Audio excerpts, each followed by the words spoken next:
O'zbekiston Respublikasi Favqulodda vaziyatlar vazirligi akademiyasida O'zbekiston Respublikasi Prezidenti Shavkat Mirziyoyevning 2025-yildagi davlat va siyosiy faoliyati hamda mamlakatimizda amalga oshirilgan keng ko'lamli islohotlarning mazmun mohiyatini yoritishga bag'ishlangan Yurt qayg'usida 365 kun nomli kitob taqdimoti o'tkazildi.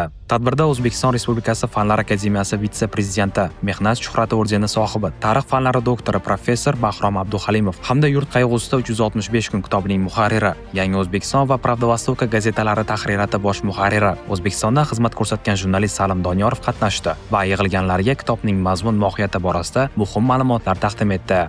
Bu kitob muhtaram prezidentimizning yurt qayg'usida xalqimizning farovonligini oshirish, mamlakatimizning taraqqiyotini ta'minlash, shu bilan birgalikda vatanimizning butun dunyo sahnasida o'zining obro' e'tibori va ovozini to'laqonli baralla yangrashini ta'minlash borasidagi mehnati jamlangan bir xronologik kitob bo'ldi.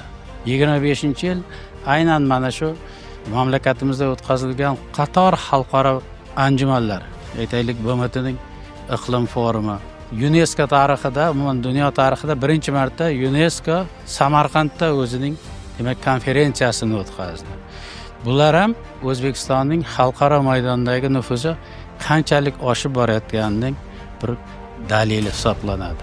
Tadbirda so'z olganlar kitobning zamonaviy O'zbekiston tarixini o'rganishda muhim ilmiy publisistik manba ekanini ta'kidladi. Kitobni yaratish g'oyasi hamda nashrni tayyorlash jarayonida tarixiy xolislik, hujjatlar ishonchliligi va faktlarning aniqligi borasida muhim ma'lumotlar taqdim etdi. 2025-yil O'zbekiston uchun, uni iqtisodi uchun, bu yerdagi ijtimoiy sohalar uchun, shu bilan bir qatorda ma'naviy ma'rifiy sohada yoki bo'lmasam xalqaro maydondagi munosabatlar masalalarida, ilmda, fanda, ta'limda ham katta o'zgarishlar.